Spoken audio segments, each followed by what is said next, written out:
Showtime is here, no time to fear. Karel is so near because showtime is here. So on with the show, let's give it a go. Karel is the one that you need to know. Now it's showtime.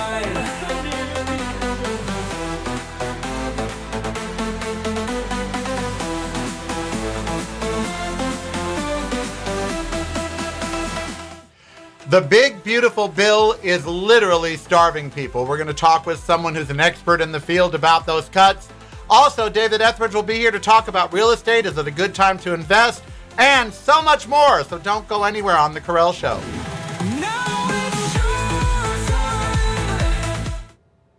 It is The Karel Show. I am Karel, so very glad you are joining me on this Tuesday, May 12th.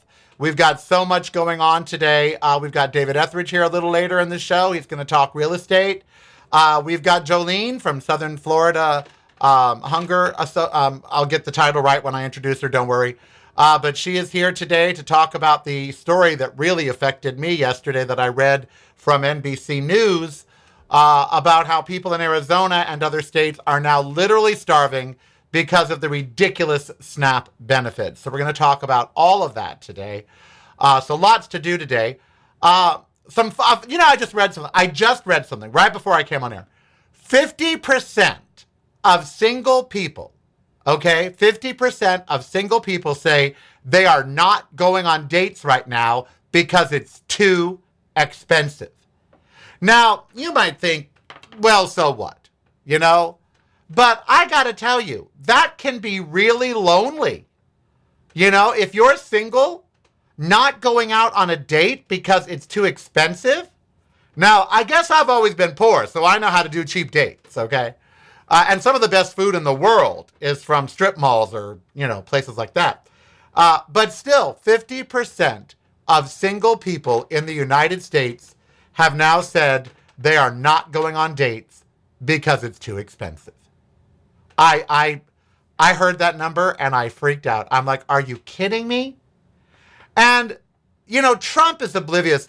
They're talking about getting rid of the gas tax. Now, that would lower gas prices about 18 cents, but it would harm us, okay? People do not realize it would harm us. And the only ones that would really benefit are the high fuel consumers. The average fuel consumer is really not going to benefit. And guess what? That gas tax goes to fund things like highways, infrastructures, bridges, the things that are falling apart. There were criminal charges filed today on the bridge in Baltimore that got hit by the ship. But a lot of bridges in this country are falling apart. We know our roads are not up to speed, and we certainly don't have enough high-speed trains or any kind of public transportation. And so here we have, he wants to cut the gas tax. He won't replace that revenue from somewhere else. He's not going to say, go ahead and suspend the gas tax. We'll take some money from this fund over here. No, we're just not going to, we have crappy roads. So will it give you short-term relief at the pump? Yes. Will it hurt you in the long term? Yes. You know how to lower the price of gas? End the fucking war that you started. Instead, today, escalating. And what a distraction it's proved, right? Epstein files, nowhere in the news. Nowhere. You cannot find the Epstein files anywhere in the news. That's alarming. So we're all looking at Iran, and now we're not even looking at Iran. Now the big thing in the news is that he's off to China with all these businessmen, including Tim Cook from Apple. I'm so glad he's being replaced. But he's off to, China to meet with Xi in Beijing. And what are they going to discuss? What is Xi going to say? Why are you trying to charge us so many tariffs? Why are you, invading Iran and making oil? It's crazy. So Epstein files out of the news completely, just gone. They're not even in the news. The biggest scandal of our day, where rich white men trafficked and ruined the lives of young girls, out of the news. Out of the news. Meanwhile, Iran, which is ruining the lives of the world, quite frankly, dropping down in the news. Why?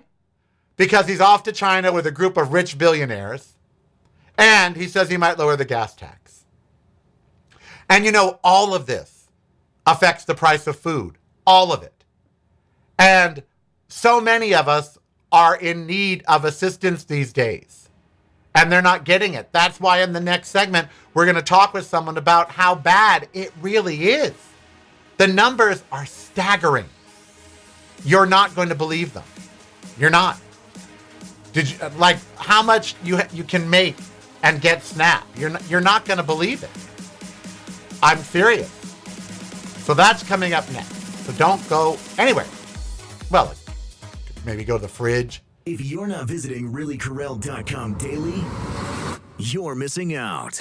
Get the podcast, videos, and the blog, including recipes at reallykarel.com. That's really KAREL.com. Showtime is here, no time to fear. Karel is so near because showtime is here. So on with the show, let's give it a go. Karel is the one that you need to know.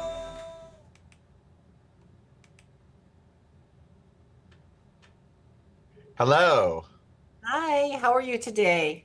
Well, your computer works all the time, and then it doesn't. I hear you. I absolutely hear you. It's so nice to meet you. Nice to meet you as well. Yes, I had a little trouble. Hi, how are you today? All right. Now, there's no secret to anyone that has been watching or listening to me for the, 30 plus years I've been doing this. I grew up poor. And when I say poor, I mean, living with relatives poor. And my family was often on public assistance, very often on public assistance. And I remember food stamps from back in the day when they used to lay them all out and they had to stamp them and embarrass you in front of everybody. And it was absolutely horrible. So I am very, very, very in tune with the needs of people on SNAP, food stamps, etc. Also, my sister gets 156 frickin' dollars a month, whoop-de-doo, from SNAP. And it's always amazed me as a gay man how they can use the Bible to discriminate against me my entire life. But one of the tenets of the Bible is feed the people. Christ did it. It's referenced many times. Feeding each other it's just, I don't want to say it's a human right, but it basically is. Everybody has the right to food. And we are a rich nation, and we can afford to feed everybody. So it was with great dismay that I read an article coming out of Arizona where there are literally people starving, going hungry, children and adults going hungry because of the changes from the big, beautiful bill and the SNAP program. And I wanted to speak with someone and not just sit here and pontificate as I often do, but speak to someone that actually works in this area and is able to see firsthand the challenges being presented by the changes under the Trump administration. Jolene Mullins is an NPH executive president for programs and operations for South Florida Hunger Coalition. I'm an atheist, but she's still doing the Lord's work because, feeding people is possibly the most important thing a human can do. And she's here with us to talk about it. Welcome, welcome, welcome, Jolene. Jolene. Thank you so much. Yes, well, thank you. Thank you, Karel. It's so nice to be here. Thank you. Now, as I said, and as my audience knows, I am someone who came from nothing, been very, very poor in my lifetime. And still live basically check to check. Podcasts don't roll in the cash, particularly if you're a progressive and not a hate monger. They make a ton of money. Charlie Kirk had fortunes, not me. So I'm very in tune to this. Plus, my sister lives in Arizona, and she is 69 years old, single, lives off $912 a month survivor benefits from Social Security, and SNAP gives her $156. And she called yesterday and said, Chucky, what am I supposed to do? Because if you're family or sleeping with me, you can call me Chuck or Chucky. What am I supposed to do? I said, well, of course, I gave her a credit card. And I said, look, if you ever get into a jam, just put it on the card. And every month she usually has to.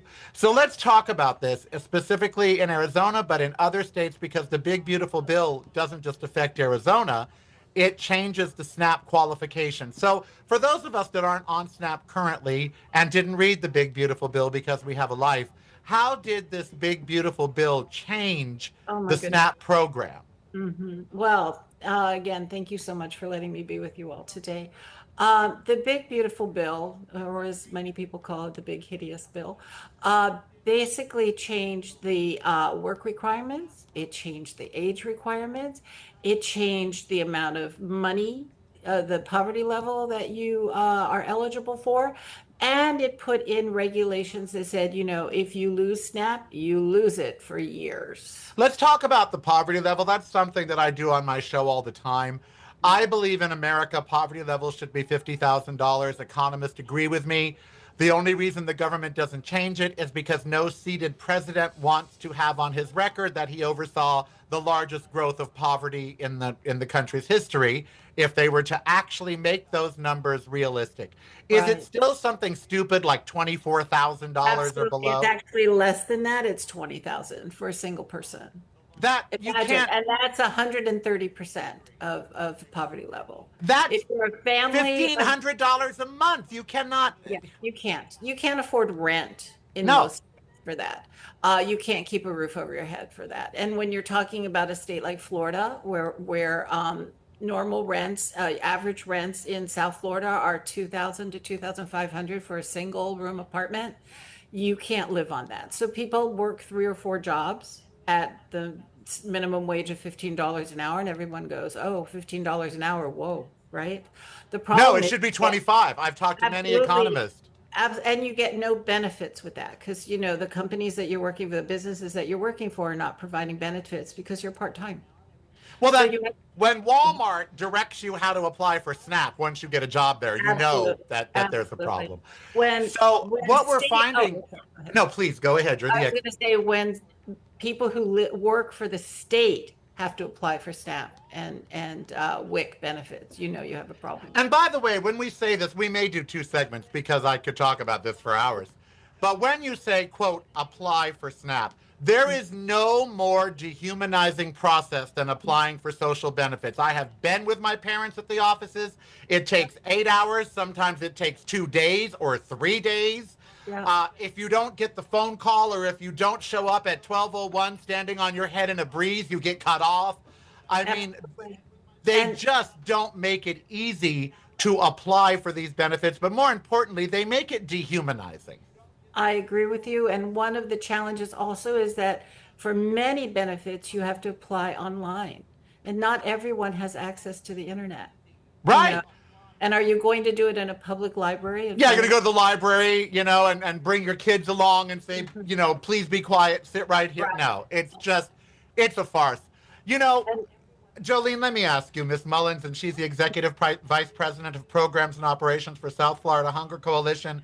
That's sfhc.org. Even if you're not in Florida, they could use your help. I donate to 3 Square here in Las Vegas. Every time a blessing comes my way. Yesterday, when I found out that my record in the UK was number 10, that my single is number 10, even though I make no money from that because there's no money in music, I still donated $50 to 3 Square because every time a blessing comes into my life, I feel I have to share it. thank you. And and there's so many hungry people here in Nevada. I want to ask you something a little off topic, but every month they have a food bank here at Desert Breeze Park at the pool, and they line up in their cars. And I always tell my listeners, you see Teslas lining up, you see Mercedes, you see Hondas. How is it? My mom would have never, she would have, if it wasn't a hoopty, she wouldn't have pulled up to get public aid in a frickin' Tesla. But how is it in 2026 we have people who are in these nice vehicles that need food assistance? I mean, that is such a dichotomy. It's such a incongruous. They may be living in those vehicles, to be honest. Yeah. They may be living in those vehicles. And that is one of the challenges. When a county like Broward County, Florida, and Fort Lauderdale, and I was born in Miami, so. Oh, okay. The north and south of us, I mean, we're in one of the richest parts of the United States. We have more millionaires per capita than most states. The reality is that you've got, in this county alone, we have 80,000 children who go to bed hungry. In a county with more millionaires than almost any other place. That is fucking Basically, disgusting. Excuse with my a, French. a county where the average household income is $96,000 a month. Now, when you're seeing these cuts to SNAP in Arizona in the story, 50% of the people that were on SNAP last year are now not on SNAP because of these new the confusion, the Well, yeah, paperwork, the absolutely. it's not their fault. They've And tried to do everything they can, but then and the work requirements. The work requirements are what is going to knock people off of SNAP, because it used to be if you were a veteran, if you were unhoused, if you were over the age of 55, there were no work requirements. It was just income and what kind of resources you had. Now, if you are unhoused, if you are a veteran, many of our veterans are unhoused, let's be which totally is honest. another And shame. which is another thing we can discuss. And the other thing is now the age is 64. So I'm 63. I'd still have to work. Yes, indeed. And you have to work 80 hours a month. But if you get paid for those 80 hours, it might push you over the financial Well, requirement that's for the the SNAP. problem. You could be pushed over by $2 or $3 and lose your benefits. And Absolutely. I know that Trump doesn't fucking care. I mean, he doesn't. When's the last time his fat ass was hungry? But I have to ask, there's no other safety nets for these people. We don't set up social safety nets. And we vilify the poor in this country for some reason. We act like it's their fault they're poor. And that they don't have to be if they don't want to be, which is just the stupidest thing I've ever heard. But what happens to these people if they get cut off what meager? And it's meager. We're talking if you're single, it's $150 a month. They act like they're getting $2,000, $3,000, $4,000 a month in food stamps. They're not. And please know that every state determines that amount of money. So in Arizona, you may get 150. In another state, you may get 20. And these people obviously haven't been to the grocery store because $150 is going to be a bag of apples, some onions, and maybe a cantaloupe. Exactly. I mean, And Florida has just introduced Healthy Snap, and I want people to eat healthier. I want, Yes. food is health. I want people to access healthier foods. But what do we know about healthier foods? They're more expensive, right? I am a We know vegan, that and produce- I'm a vegan, Hello. and I will tell you, over the last 5 years, I've been a vegan 10 years. 8 of those years, it was great. It was cheaper. It was fabulous.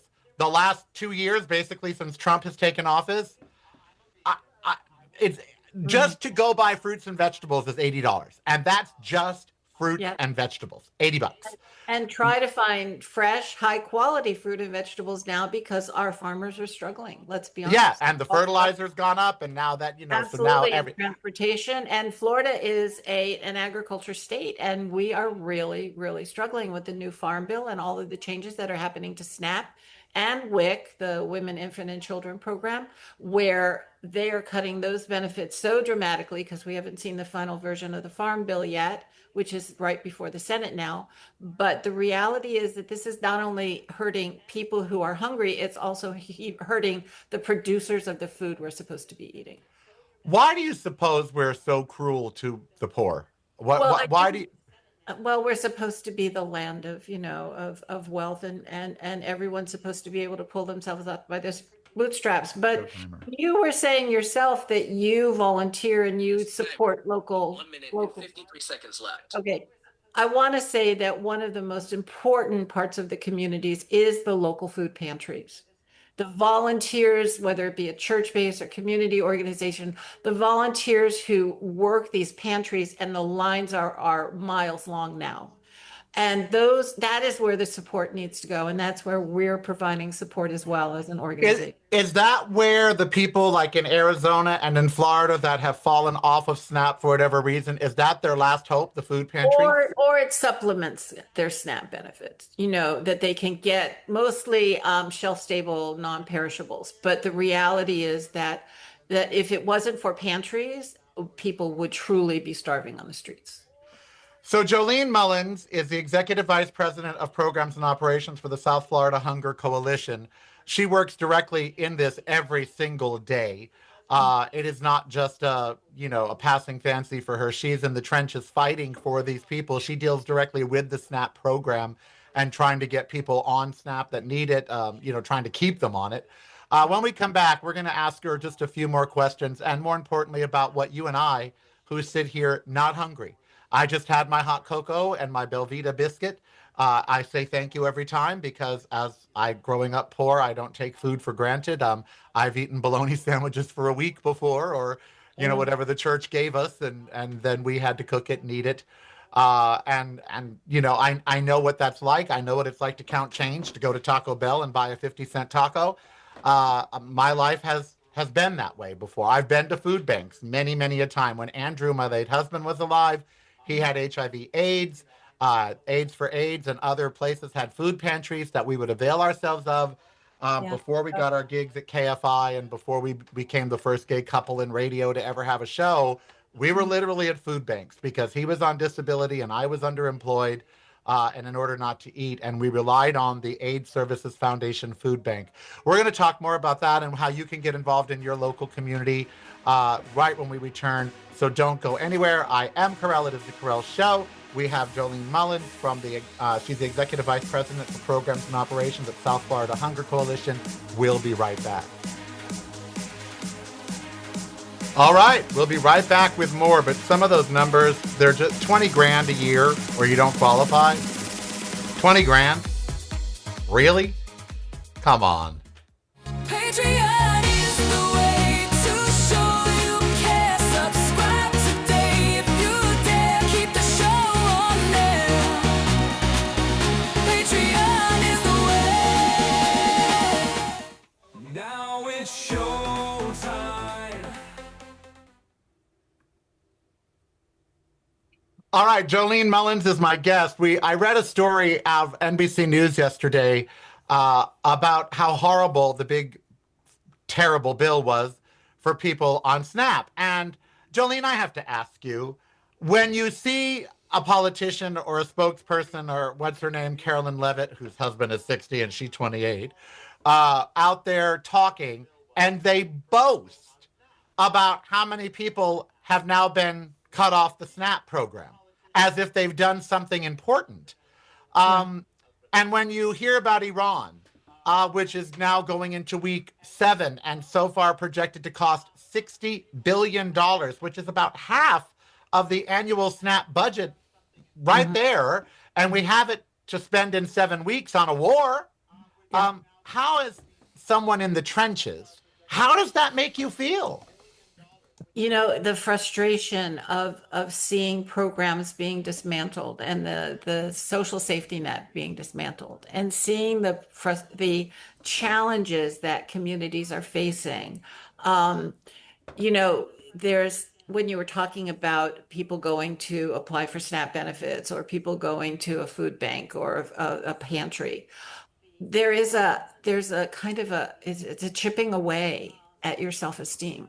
Oh, yeah. And especially for a parent who feels that they can't take care of their children, that to me is devastating. Oh, I watched my mom cry many a night. Yes, She just felt so terrible. She was working, and my mom was handicapped, 4'9", various maladies, and yet she worked. My dad was completely disabled, but he was on, back in the day, I don't know if they still do this, veterans, they gave like 50% disabled, 80% disabled, and so he was deemed 70% disabled, so he didn't get the full benefit from the government. So we were often homeless, lived in our cars, went to food banks, VFW, Veteran of Foreign War Club, the American Legion, food vouchers, St. Vincent de Paul. See, I know what I've been there. I know what I'm talking about. And when we would go to the welfare office, you could see it on my mother's face. My mother had a college degree, and you could see how just dehumanized the whole process was. And how heartbreaking it is. It's heartbreaking. And think about now many, you've got grandparents and great-grandparents who are taking care of not just their children, but their grandchildren, their great-grandchildren, because their children can't find work or they've come home because their parents have a home. So what can we do? First of all, can we rally our senators and Congress people to increase funding or to change? I mean, SNAP needs to A, increase the amount of benefit that it gives, not decrease. B, change its income allowance, because if you make under 50K a year, you should qualify because food is so expensive. Or at least take it up to 30. I mean, the 20 is, that's just, I mean, that's disgusting. Elon Musk makes $20,000 in interest in 3 minutes.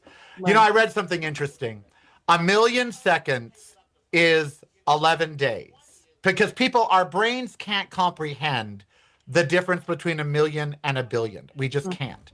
Right. And we hear these figures, 128 billion, or say 1,000,000 seconds is 11 days. 1,000,000,000 seconds is 31 years. That's the difference between 1,000,000 and 1,000,000,000. And you have so many people in this country worth billions and billions of dollars while you have people lining up for food. It's possibly the biggest shame. And not very Christian. We purport to be a Christian nation. God bless America. May God, God is always brought into it. If Jesus came back and saw how we're treating our poor, I don't think he'd be happy about it. So what can we do? Can we do anything to help people because of this terrible change in the SNAP program? Well, certainly advocating with our members of Congress, because it's an election year for every one of our representatives, and they are getting an earful when they come home. Let's be honest. I mean, on both sides of the aisle. Oh, yeah. And we need to keep up that pressure. But the reality is that we are in my humble opinion, we are in a mindset that we're still in that 1960s, 70s, 80s, that people are just taking advantage of the system, and they're not. You know who's taking advantage of the system to the tunes of billions of dollars a year? Corporations. Corporate welfare is a far bigger expense than helping people on SNAP. We spend more money bailing out and giving tax credits to corporations than we do to the very people that run this country. Every time someone says to me, oh, well, welfare queen this or blah, blah, blah, that, I'm like, the biggest welfare queen around is Jeff Bezos, or Elon Musk or whatever, because they take advantage of the system, end up not paying taxes on billions of dollars, or get subsidies and government handouts. And so people are quick to give a corporation a government handout, but somehow it's wrong to give a mother of two, food. I hear what you're saying, and I wish that there was more corporate responsibility. That corporations, they start foundations, they need to be held more responsible to support their communities and the people who are actually making them money and big profits. They need to be supporting the community and supporting programs within the community. Now, we are very fortunate because we do have organizations like the Children's Services Council, which provides funding for, we have a mobile school pantry program. We have a summer break spot program, and our summer break spot program basically feeds kids over the summer school break. I was on the free lunch program. I got the little blue card. I had to line up, and I was made to feel different, but so what? At least I ate. Well, she does work that would exhaust me every day. I'd go ballistic. Jolene Mullins, Executive Vice President of Programs and Operations for the South Florida Hunger Coalition. Call your senator, call your congressperson, advocate for SNAP benefits and for increase in social safety net programs. And in your area, there is a food bank. They are needed right now more than ever, and pantries. If you can't give actual food, just call them and give even a $20 donation can feed a family. So please do that. Jolene, thanks for two things: for coming on the show, and thank you so very much for the work that you do, you and hundreds and thousands of others across the country who have taken it upon yourselves to help the very neediest of us on their worst days, at their worst times, helping them get through it. It is truly a blessing to have people like you in society. Thank you so very much for all the work that you do there at the Southern Florida Hunger Coalition. And thank you for joining us today. And thank you for allowing me to be with you today. Thank you so much. People like you should have the microphone a lot more than people like me, because we need the message that you have more than any other message right now, that there are people suffering and they don't need to be. And there are people hungry, including children, and they don't need to be. I am Karel. Coming up next, another person in Florida. David Etheridge is going to be here to talk about the real estate market. Is it a good time to invest? Should you buy? Should you sell? Should you just stay where you're at? All of that coming up next. I am Karel. Don't go anywhere.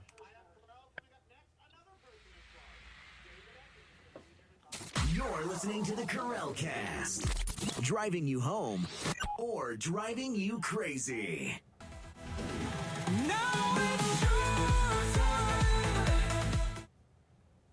Alrighty dighty then. We are back. And now we are going to go to my friend David, who is looking up at the stars because, you know, it's so pretty. We're going to go to my friend David Etheridge, who is a realtor in Orlando, Florida. LiveNearTheMagic.com is the website, LiveNearTheMagic.com. And we'll tell you why it's called that in just a moment. And by the way, when you see someone with the word realtor and the little trademark, that means something. You know, that means that they've taken classes, that they're registered, that they're a real live realtor. And so you really do, whenever buying or selling a property, want to be sure that you're using a real live realtor who has actually, you know, gone through the paces. I didn't know that until you told me, David, by the way, that really, you know, that little all realtor with the little trademark or whatever actually meant something. And that is important, right? That's important when you're looking for a realtor. Yes, the National Association of Realtors is actually the largest trade association in the United States. Wow, I didn't know that. Well, he is in Orlando, also licensed in California. And LiveNearTheMagic.com is the website, and we'll tell you why in just a second, but I guess you can guess. But first, let's start talking real estate. Now, as you know, the war in Iran has done many things to gas prices and food prices and everything else. Has it done anything to the real estate market? Because it sure feels like it slowed down to me. But, you know, I'm here in Vegas where we were just named the #1 buyer's market, which means there's a shit ton of inventory and no one's really buying things. So it feels to me it slowed down. But then again, I'm in a market that has been named the #1 buyer's market. How are things nationally, and has the war in Iran done anything to real estate? Well, yes, I mean, I feel like it did cause a bit of a blip. You'll recall a couple months ago, interest rates, mortgage interest rates were dropping a bit, and actually for about one day dropped down below 6% into the high 5.99, I think it was, maybe 5.95. But immediately thereafter, the war began and interest rates went back up. However, you know, nationally, month by month, each month so far this year, interest rates have come down a little bit. And we are sitting right now at about a quarter point lower than we were at the beginning of the year. So I'm taking that as a good sign. And I have been hearing some encouraging things about the spring market here in Orlando. So I know at least here and in some other places, you know, things are starting to pick up, I hope.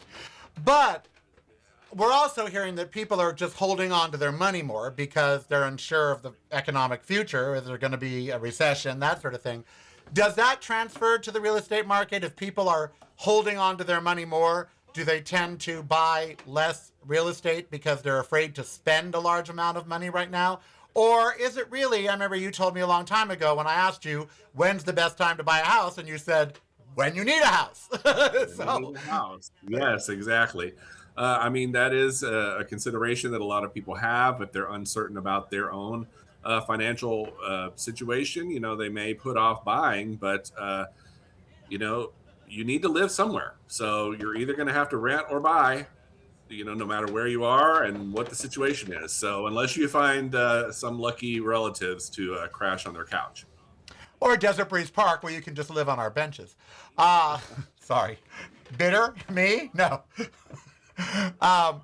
So LiveNearTheMagic.com. Now, you know, as a gay person, let's address this right out the bat. You're gay. You've had a husband for 25 years now? I am gay. I am gay. Thank you for reminding me. Yes, and you and Toby have been 25 plus years now. My partner and I just passed our 25-year anniversary of our first date. So. Yes, and I remember because it's the same year Andrew died. I can always keep track of 2001.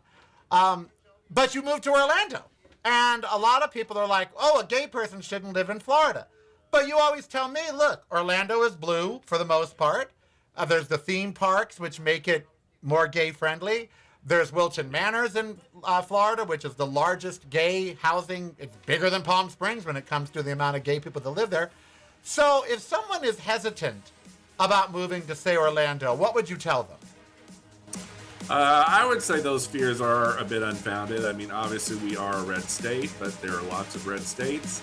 But in almost every one of those red states, if you look at the map county by county, everywhere there's a city, you'll see a blue dot. If you're not visiting reallycarell.com daily, you're missing out.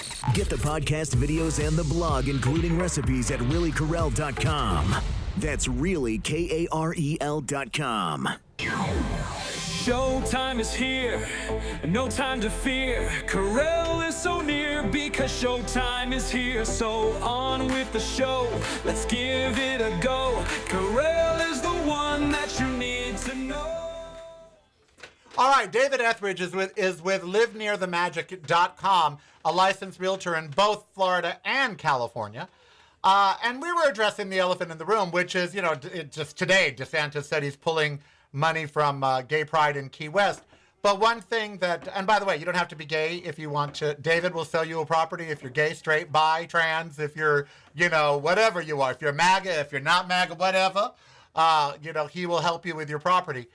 He doesn't discriminate. But that being said, we hear all these horror stories from Ron DeSantis painting over parking lots or crosswalks, and now he's pulling funding from Pride. Something you told me, which still resonates with me, is gay pride happened before we had city and state involvement, and it'll continue to happen without it or with it. It doesn't matter. You can't stop the pride. But in terms of a lot of my listeners are, in fact, Democratic or independent. And you are, I know, a progressive. So you don't find it oppressive to live in Florida. And you bring up a great point that there's blue people in red states. I even own the website, Red State Blue Date. There's a lot of like-minded people. You just have to find your community, and that's part of where you come in. You help people find their community, find their place that they're going to feel comfortable living in, correct? Yes, absolutely. As I was mentioning earlier, there's blue parts of every red state. So, I mean, somewhere in a big state, you're going to find your people. And you're going to find your tribe. Now, livenearthemagic.com is a very interesting niche that you've come up with. And that is you want to specialize in properties in or around the theme parks of Orlando and California because you're licensed in both. So if you're someone that lives in California and you want to move to the theme park area of Florida, they could call you or go to livenearthemagic.com. If there's someone in Orlando or in another state, if they're in any of the 50 states and they thought about living near the resorts, you're the person that would be doing that with livenearthemagic.com. So why that niche, by the way? Why did you decide that that's going to be the area that you focus on? Yes. I mean, as you know, I am a theme park spouse and have been, for the 25 years that Toby and I have been together. He worked at Disneyland in California for many years and later here at Walt Disney World in Orlando. And now he actually works at Universal. So I have kind of been around the theme parks, and that has been a big part of my entire adult life. So you're an expert. Could call me an expert. When we moved here in 2021, obviously we moved from California to Orlando. We had been here to visit many times, but it was certainly eye-opening to kind of get an idea of what the neighborhoods are and where you can actually live that is in close proximity to the parks. I mean, for us, that's an important issue because obviously Toby had to commute back and forth every day. So we've got to live close by. And a lot of people, whether they're theme park employees or just big fans, want to live in that area. So I decided to kind of focus on and specialize in people who are looking to live near the theme parks. And since I was licensed in California before, I still retain my license there. I'm with Keller Williams Coastal Properties in Long Beach, California. I'm with Keller Williams Classic Realty here in Orlando. but I still maintain my California license. And if anyone is looking to live near the Magic in California, I have dozens of great agents that I've worked with over the past 20 years that I've been a licensed realtor that I would be happy to introduce you to, who will take great care of you and find you your own magical place. Now, I'm aging, believe it or not. My neck certainly is. And a lot of my viewers might be thinking, or listeners might be thinking, oh, Florida's not for me. Or even Southern California's not for me. But one thing that I've been thinking a lot about, and I've been sharing on my show, is retirement, building wealth, not being broke. How to retire without being broke. And one of the things that's always recommended is income properties, rentals, whether it's long-term or Airbnb. Now, maybe it's just me, but I can't think of a better place to buy an Airbnb than buy a theme park where there's going to be a nonstop barrage of tourists. So is that a good investment for someone if, let's say, they wanted to buy something out there in Kissimmee or a city that allows the Airbnbs? Is that a good source of revenue? And how would someone manage that if they're not there? Yes, it definitely can be a good source of revenue. It can also be quite tight depending on, the property, the nightly rate you're able to get, and how many nights during the month that you're able to keep the property booked. A lot of places here, especially those that are very close to the theme park, have on-site management. So, if you're concerned about being from afar and managing this property, there are all kinds of different property managers available that can help you out. And as I said, a lot of the properties, especially those that are kind of resort-like, are going to have an on-site manager to handle that for you. And you actually work with someone there through Keller Williams or right across the hall from you that is a management company. So if someone were, let's say in San Jose, were to go to live near the Magic and say, I'm interested in buying an investment property in Florida, you actually have an associate already that could help them manage that. Yes, absolutely. So given that, and given the market today, how much are we talking? For instance, I know what a 2-bedroom here in Las Vegas goes for right now. They start at about $250, $200 to $250, and they go all the way up. They can go up to not as high as LA, but they can go up to $350,000, $400,000 for a decent. If you want to live on the Strip or right next to the Strip in a high rise, of course it's going to be higher, and the HOA is going to be huge. But in Florida, what are property values, home values going for right now? Is it as expensive as California, or is it more affordable? If I wanted a 2-bedroom condo in Orlando, maybe somewhere nearer to the theme parks, would I be spending a shit ton of money, or would I just be spending an okay amount of money? Well, we're definitely not as expensive as California, although the prices here, especially in the Orlando metro, have gone up, a decent amount since COVID, when a lot of demand for properties in the area happened, and that kind of drove prices up a little bit. But things here, I feel, are still very affordable, especially when you compare it to someplace like California. I have an agent in my office that I was talking to earlier. She had a new listing that came on the market this week that I thought was a perfect one for us to kind of look at here on your show.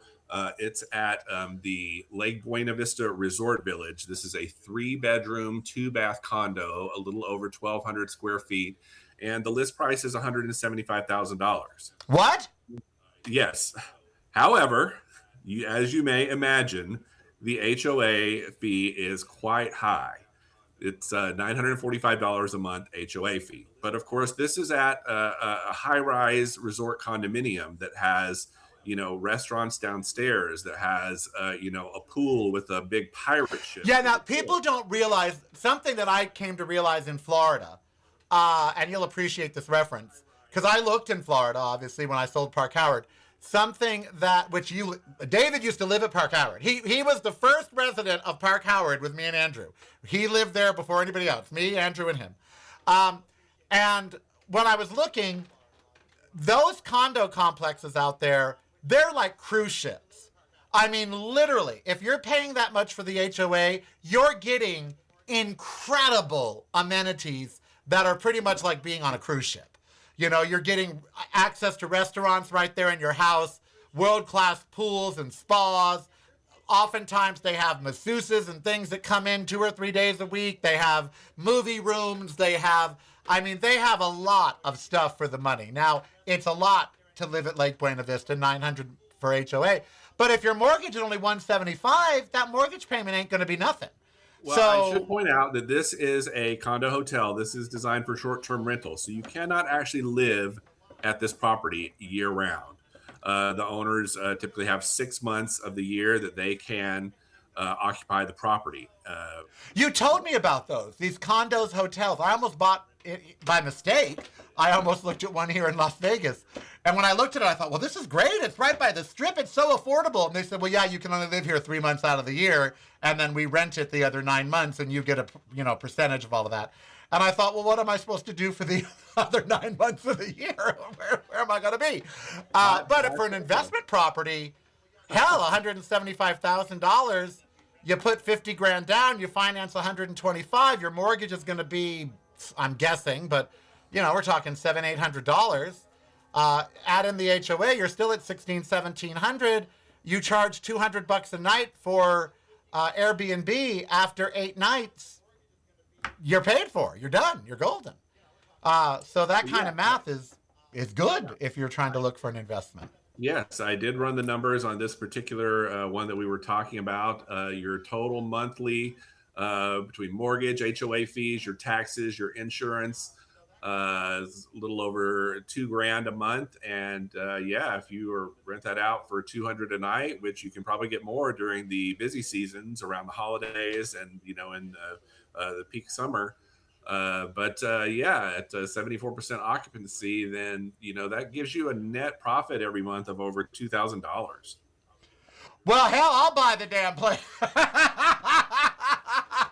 I'll take out a third mortgage on my house. I'll buy the damn place. I could use $2,000 a month. That's my pension right there. And they don't count that when you're on a pension or Social Security. That doesn't count as income because it's not. Now, what are the challenges? We talk about real estate and the esoteric here on the show. We talk about interest rates. We talk about what states people are moving to or from. We talk about real estate issues. But what are the challenges right now, 2026, Trump's economy, in being a realtor? What are some of the biggest challenges that face your industry right now? Is it consumer confidence? Is it the unstableness of the government? Or is real estate kind of immune to some of those changes? And as an agent, do these present challenges or not so much? Well, I mean, those all can be challenges. I mean, like we were talking about earlier, just people need to have faith that they're going to have an income, a steady income if they're going to buy a house and commit to something like that. But, overall, real estate is somewhat immune to those kind of factors because, like I said, you got to live somewhere. You either have to rent or you have to buy or be fortunate enough to find someone to let you stay with them for free. As a realtor, how do you feel when you hear the nonstop cry from Gen Y and Gen Z that they're never, ever going to be able to afford a home? We hear that all the time now. I'm never going to be able to afford a home. I'm never going to be able to buy a house. As a realtor, when you hear these young people say that, what is your counter to that? Well, I mean, I can understand where they're coming from. It's quite difficult. And you and I both know that it's very difficult to save up enough for a down payment, especially, nowadays when, you have to, even a starter home is $250,000, $300,000, and you need to come up with, 5 to 10% of that. I mean, that can be a hard road for a lot of people, but it really kind of all comes down to your own determination. I mean, but wasn't it always hard? It wasn't easy for you when you bought Cantel. It wasn't easy for me and Andrew when we bought Park Howard in 1999. They act like in some way that our generation, your Gen X, I'm a boomer technically, but they act like our two generations, Gen X and boomers, had it so much easier to buy property. That's just not true. It's always been hard to buy property. There's always been the 5 or 10% or more down that you've had to pay. And there's been times where interest rates were 7-8%. When I bought Park Howard, interest rates were 7%. So, you know, it's always been difficult. So why do you think they think it's harder now than it used to be?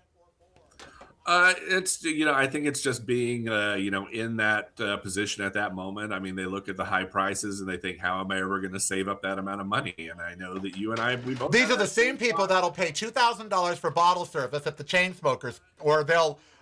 Yeah, I get done with them, David. I was like, I don't want to fucking hear it. It's like, if you put your mind, it's never been easy to buy a house. You've always had to save up. They're a little mad that there's no generational wealth. You know, they seem to think that our parents helped us. My parents didn't give me a dime to buy a home. I know your mother didn't give you a dime to buy a home. If it weren't for Leon McKittrick, I would have never been able to buy a house. And so they act like we were just like handed, oh, here's a beautiful home for you. Or, oh, here's $50,000 for a down payment. And that just wasn't our experience. And yet they seem to think that it was. And I don't understand. We'll finish up with David Etheridge from livenearthemagic.com. Go there. Patreon is the way to show you care. Subscribe today if you dare. Keep the show on there. Patreon is the way. Now it's showtime. Yeah, that is my biggest thing. I hear them screaming nowadays, oh, we'll never be able to buy a house. I'm going to be a renter forever. And I'll never forget when Leon McKittrick came to me and Andrew in Huntington Beach when we lived at 409 Lincoln, with the house where you met me at, where after we had lunch at the Grinder, we went over to that house. We saw my fish tank. I'll never forget when Leon said, how much are you paying for rent here? And at the time, it's a 4-bedroom, how many bedroom? 1, 2, 3-bedroom house. Maybe 4. And it was $1,795, which we know right now that house would be $4,000, but it was $1,795 back then. And Leon said, that's a mortgage, you know? And so he then helped, and he was creative. He said, I'll give the down payment. You guys assume the note. When you can refinance it in your name, you refi it, you pull out the money that I put in, and then give me 50% of the appreciated value, what it's gone up since you bought it. So we did, and we ended up paying him out like $28,000 or something like that, because he gave 10 down, and then it appreciated $36,000, so we cut that in half. And when we refied in Andrew's name, we took out that cash and gave it to him, and we were in the house. There are creative ways to buy property. And as you said, these Gen Y and Gen Zs are paying rent anyway. And so it just always boggles my mind that they seem to think that home ownership is out of their reach when they've probably never spoken to a realtor. And a realtor is a person who can put things in perspective for you as to what can you afford, what is your maximum mortgage payment that you can afford, and can we find you a property in that price range. I mean, that's really what you do, right? Someone comes to you and says, I need to buy a house. I've got 20 grand to put down. I only have 18 a month to spend on a mortgage. Can you find me something? And that's why people use realtors. So I think these kids would be better served if they called someone like you and talked to them before they thought they're never ever going to be able to buy a house, because you guys get all kinds of weird situations, owner financing, where an owner will finance, or, I mean, there's all kinds of different ways that people sell houses. And you guys are the ones that know that, and they never even call a realtor. They just scream, oh, I can't buy a house, I can't buy a house. It's like, well, you don't really know that you can't buy a house. You could certainly buy that one in Florida for $175,000, I'll tell you that. So going forward with livenearthemagic.com, it's your hope that, of course, people will want to live near the park there. But also, if they're selling, you specialize in long distance sales. So if someone in California wants to move to Florida, you could actually handle both their transactions because of your licenses in both, and you work with other agents. And so, or if someone in California wanted to buy a house in Florida just for income reasons, you could still handle that. They wouldn't have to come out to Florida, right? That you could handle it with them in California. Yes. I mean, Yeah. as you know, I've been here in Florida for almost 5 years, but I just got my real estate license here. For the last 4 years or so, I was still working with my same real estate team in Long Beach, California, and I did everything remotely. So you could consider me a bit of an expert in remote transactions. I know how to coordinate everything, with all the vendors and, the different people involved in the transaction. I know how to handle all of that from a distance. So if that's the kind Is of. is it rough right now to be a realtor? Is there a lot of realtors and few properties, or is it the same as it always been? It's the same as it's always been. There are many realtors, and maybe not as many properties on the market right now as there have been some years in the past. But I actually just today finally I was inducted into the where's my lapel pin? I was showing it earlier. There. Oh, well. Yes, I was inducted into the Orlando Regional Realtors Association. And how do you know if a realtor is right for you? How do you know to pick? How do you pick one? I picked one because she brought me a notepad and it was on my refrigerator door. So she happened to be a good one, but I got lucky. But how do you know how to pick a realtor? Well, I would say, you can start with Googling and see who there is. And if I were you, or if I were one of your listeners looking to find a realtor, interview a couple of people. You're going to want to talk to a couple of people and make sure that the one that you are working with is the right one for you. Make sure that you guys are on the same page, that you have the same sort of vision for, what your client wants in a house, and that the realtor is the right person to kind of help you achieve that. I knew that Shannon was LGBTQ friendly because of the neighborhood she served. So I knew that she, gay people weren't a shock to her. So for me, that was important to have someone that understood that, me and Andrew and understood a gay couple and the challenges that we faced, even legally. We had to do paperwork a little differently than others who could have been married at the time. And so I do think it's important when you choose a realtor. You don't necessarily, if you're gay, you don't have to choose a gay realtor, but it certainly wouldn't hurt. If you're African American, you might feel more comfortable with an African American realtor as opposed to not. You really want to choose someone that you think reflects your values and what you want from your house, because ultimately it is a very big investment. All right, it's livenearthemagic.com, livenearthemagic.com. If you're interested in real estate in California or in, Nevada, in Florida, near any of the theme parks. We're going to have David come back on and check in with us every few weeks to talk about real estate, just in general. If you have any real estate questions for David, meaning not necessarily like you want to buy or sell, but just a real estate question. Of course, he can't give you advice if you're entering contracts or anything, but if you have a general real estate question, you can always send them to contact@reallykarel.com. That's contact@reallykarel.com, and I will forward those questions off to David. Anything real estate related that you might be wondering, he'd be happy to answer your questions, and we'll save them for the next time he's on air. So if you have any real estate questions, contact@reallykarel.com, contact@reallykarel.com. The next time he's on, we're going to talk about some of the markets in these surveys. Because, David, we always hear these top 10 markets for this and top 5 markets for that, or don't move here, or definitely move over there. And I always take those with a grain of salt, because I think to myself, move where you want to live. Like, don't move because there was a list of 10 places that said these are the best markets. If you don't like those cities, don't go there. Move where you want to be. And so I think that's really important. Definitely. So, yeah, if any of your listeners have any questions, I'm happy to get those. He will answer, and they'll be great answers. I am Karel. Be who you want to be, so don't hurt anybody. Thanks to David Etheridge at livenearthemagic.com. We'll see you all tomorrow, Tuesday. Have a great rest of the day, and that's that. It's broadcasting from a completely different point of view. Yours. Listen daily to the Karel Cast on your favorite streaming service.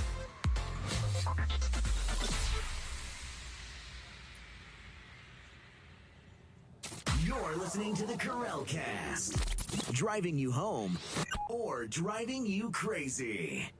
It's broadcasting from a completely different point of view. Yours. Listen daily to the Karel Cast on your favorite streaming service.